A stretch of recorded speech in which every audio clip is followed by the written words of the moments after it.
Agen FBI ini sedang online. Dia menemukan siaran langsung yang aneh. Seseorang terlihat meletakkan jebakan tikus dan makanan di depan anak kucing. Anak kucing itu pun mendekat, lalu menginjak jebakan tikus yang lengket. Akhirnya kucing itu terjebak dan perlahan mati kelaparan.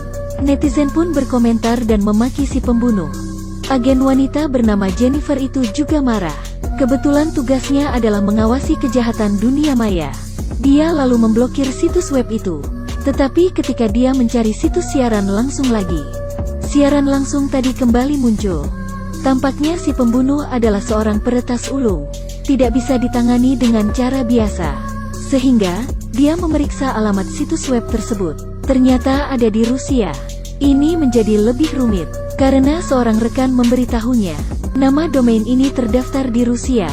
Kita tidak memiliki yurisdiksi di sana. Jennifer yang tak berdaya pun putus asa. Tapi, beberapa hari kemudian video serupa muncul lagi. Kali ini bukan hewan peliharaan, tapi orang yang hidup. Nama layar situs web tertulis di dadanya. Mari kita bunuh orang bersama-sama. Sebuah infus juga terpasang di tubuhnya. Semakin banyak orang menonton, semakin cepat racun disuntikan. Siaran langsung sesat semacam ini dengan cepat menarik banyak netizen. Korban mengeluarkan darah dari hidungnya. Jennifer bergegas untuk menyelidiki. Rekannya menemukan dokumen. Ada publikasi pertama di atasnya, berjudul Killing Life Back to Station. Identitas pelaku adalah seorang siswa. Lalu, Jennifer mencoba memeriksa IP-nya. Tapi itu bukan alamat siswa, melainkan lokasi restoran biasa. Dengan sengaja, dia mencoba menipu kita. Tepat ketika Jennifer kebingungan, datang seorang agen pria. Dia ingin membantu Jennifer. Agen pria itu mengatakan dia baru saja ke rumah korban. Istri korban memberitahu bahwa suaminya adalah seorang sopir taksi. Setelah keluar kemarin malam, korban belum pulang sama sekali.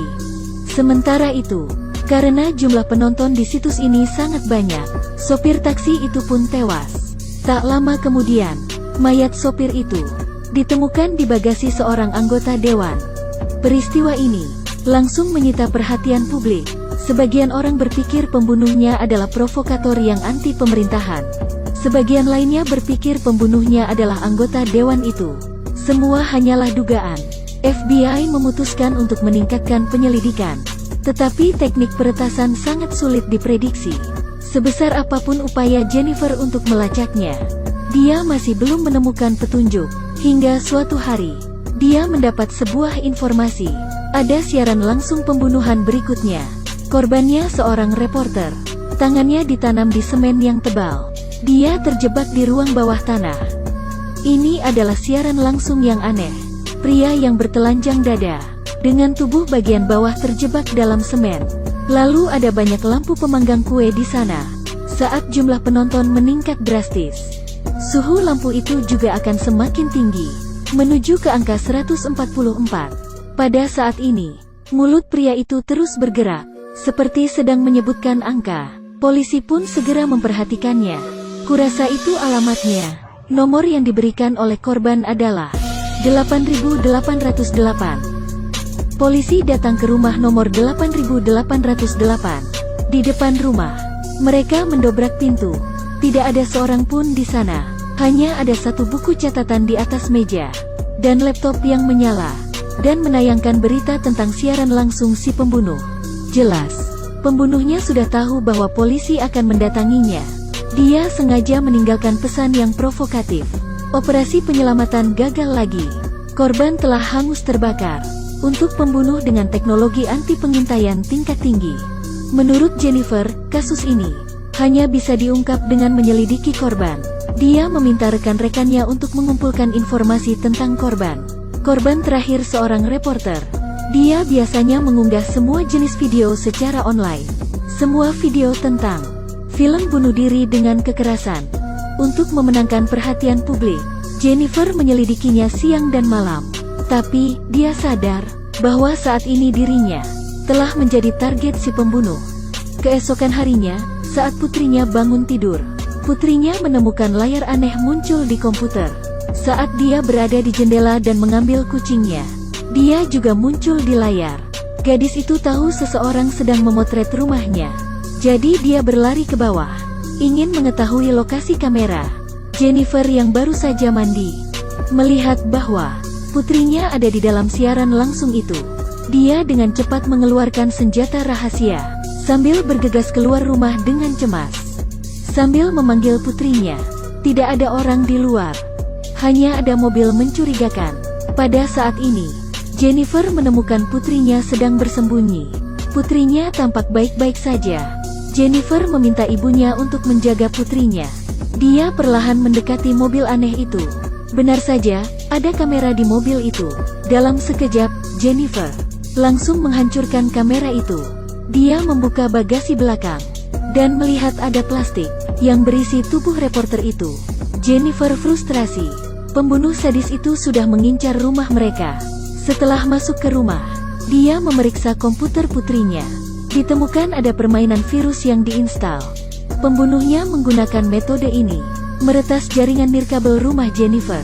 Lalu situs web siaran langsung pembunuhan pun terbuka. Demi keamanan putrinya, dia mengirim putri dan ibunya ke suatu tempat, membiarkan mereka bersembunyi di tempat rahasia. Setelah itu, Jennifer menerima telepon. Ternyata dari rekannya. Dia berkata, telah menemukan beberapa kaitan aneh di antara para korban. Mungkin ini adalah petunjuk untuk menemukan pembunuh itu. Keduanya sepakat bertemu di kantor polisi. Tapi setelah Jennifer menunggu lama, tidak ada rekan yang datang. Seketika, siaran langsung pembunuhan dimulai lagi. Dan kali ini korbannya adalah rekan yang baru saja menelpon Jennifer. Ini adalah siaran langsung yang sadis. Seorang polisi terjebak dalam tangki air kedap udara. Ada uap beracun di bawahnya yang menyemprotkan asam sulfat. Semakin banyak orang menonton siaran langsung, semakin banyak asam sulfat yang dimasukkan ke dalam tangki air. Hanya butuh 3 menit, jumlah orang yang menonton siaran langsung melonjak menjadi 7 juta. Saat itu korban terus berkedip. Polisi pun segera menyadari bahwa ini adalah sandi Morse. Tapi mereka hanya bisa mengingat kata-kata berikutnya. Korban tidak sanggup untuk berkedip lagi. Air di tangki juga sudah bercampur darah. Ini adalah gangster. Ini membuat Jennifer sangat terpukul. Karena korban adalah rekan terbaiknya. Pembunuhnya tak boleh lolos. Jennifer mencermati kata-kata terakhir rekannya itu. Tiba-tiba dia memikirkan sesuatu. Lalu mengeluarkan CD. Memasukkan CD itu ke komputer. Mencari sebuah kata kunci. Hasilnya, dia menemukan satu petunjuk. Video berita seorang profesor melompat dari jembatan untuk bunuh diri. Akhirnya Jennifer mulai mengerti apa yang terjadi sebenarnya. Ternyata itu adalah hari di mana sang profesor bunuh diri. Polisi sudah memeriksa lebih dari 10 kamera. Tetapi tidak yang menangkap aksi bunuh diri profesor. Yang terekam hanyalah orang pertama yang disiarkan langsung. Sopir taksi. Sopir taksi menggunakan video untuk menghasilkan uang. Dijual ke reporter. Reporter adalah target siaran langsung pembunuh kedua. Reporter ini saat itu bekerja di stasiun TV yang penontonnya sedikit. Dan bunuh diri sang profesor telah menarik banyak perhatian dari masyarakat. Jadi saluran TV itu terus memutar video bunuh diri profesor. Hal ini telah menjadi berita pencarian terpanas untuk publik. Kasus bunuh diri profesor itu dieksploitasi, sehingga membuat putra profesor itu marah. Dia adalah seorang peretas ulung. Secara tidak langsung, dia sedang balas dendam. Adapun membunuh polisi, ini juga merupakan balasan atas kelambatan polisi. Masuk akal. Polisi segera mengirim pasukan ke rumah putra profesor itu. Benar saja, di ruang bawah tanah, mereka menemukan tubuh rekan Jennifer. Hanya saja, pembunuhnya menghilang tanpa jejak lagi. Jennifer hanya bisa pulang dengan tangan kosong. Saat Jennifer melaju di jalan, ketika melewati jembatan di mana profesor bunuh diri, entah kenapa, mobilnya tiba-tiba mogok. Telepon juga mati setelah listrik padam. Jennifer merasa sedikit cemas.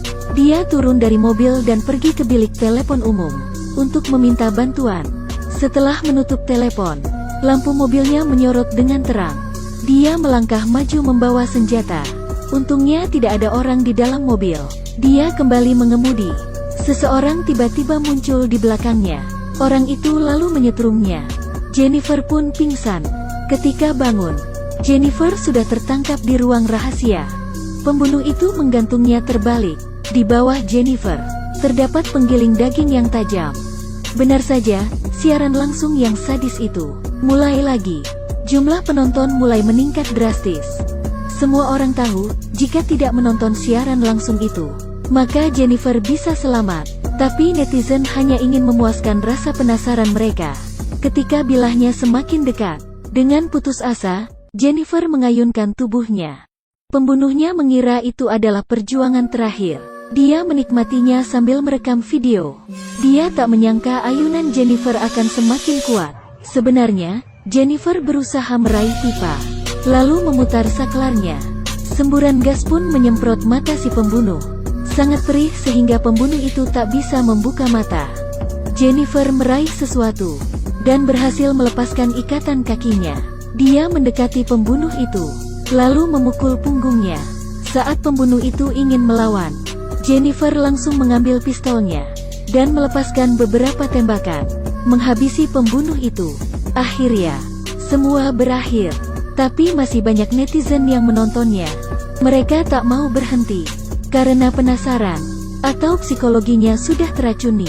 Kami tidak tahu. Satu-satunya kepastian adalah, mereka yang melihat kejahatan dan selalu memilih untuk diam, adalah kaki tangan iblis terbesar.